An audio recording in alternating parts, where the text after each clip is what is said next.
नमस्कार. आता महिपतला बातमी लागलेली असते की प्रियाला अर्जुन आता कोर्टात प्रश्न विचारणार आहे. त्यासाठी त्याने लीगल नोटीस सुद्धा दिलेली आहे. आता महिपतला इकडे करमत नसतं. प्रिया कोर्टात काय सांगेल आणि प्रियाने जर घोळ घातला तर माझी साक्षी अडकणार, म्हणजे साक्षीला जन्मठेप किंवा खुनाची शिक्षा ती होणारच आणि अर्जुन ती देणारच. आता त्यासाठी आपल्याला लवकरात लवकर प्रियाला काहीतरी सांगितलं पाहिजे. म्हणून महिपत हा आता प्रियाला कॉल करत असतो. आता महिपत प्रियाला कॉल करत असतो तर इकडे प्रिया ही तिच्या बेडरूम मध्ये बसलेली असते. नेमका तिथे अश्विन सुद्धा असतो. अश्विन समोर आता प्रिया महिपतचा कॉल कसा उचलणार म्हणून ती कट करत असते. फोन एकदा कट करते, दोनदा कट करते, पण महिपत काही फोन करायचा थांबत नसतो. आता प्रियाला टेन्शन येतं. प्रिया म्हणते, अश्विन मी 1 मिनिटात आले हा जरा फोन येतोय मैत्रिणीचा, मी बोलून येते तिच्याशी. आणि आता प्रिया बाहेर येते आणि महिपतचा फोन उचलते आणि म्हणते काय झालं.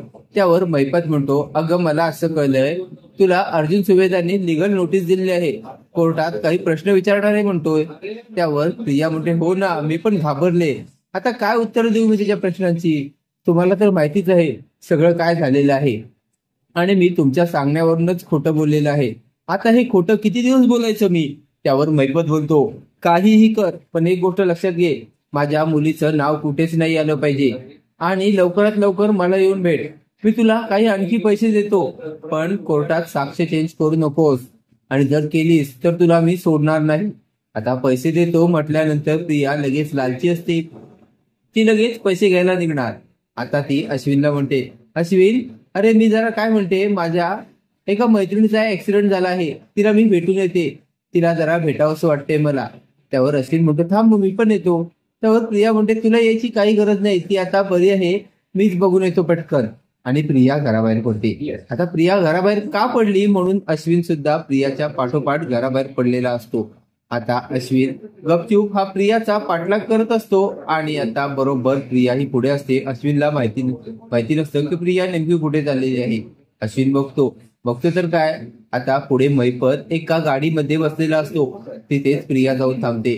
अश्विन बघतो की प्रिया महिपत जवळ जाऊन थांबते, महिपतच्या गाडीत बसते आणि आता दोघंही गप्पा गोष्टी करू लागतात.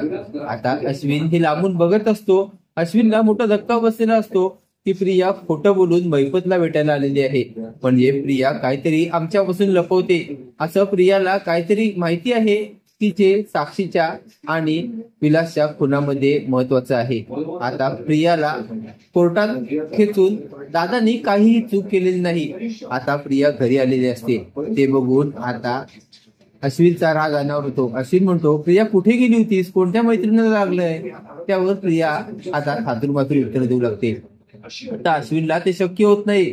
आता सहन न झाल्यामुळे अश्विन लगेच प्रियाचं थोबाड फोडतो आणि म्हणतो, खोटं बोलतेस का माझ्यासमोर. हे बघ, हा व्हिडिओ बघ, त्या व्हिडिओमध्ये मी रेकॉर्ड केलेला आहे. तू बाहेर तुझ्या मैत्रिणीला भेटायला नाही तर महिपतला भेटायला गेली होतीस, काय लपवतेस तू आमच्यापासून.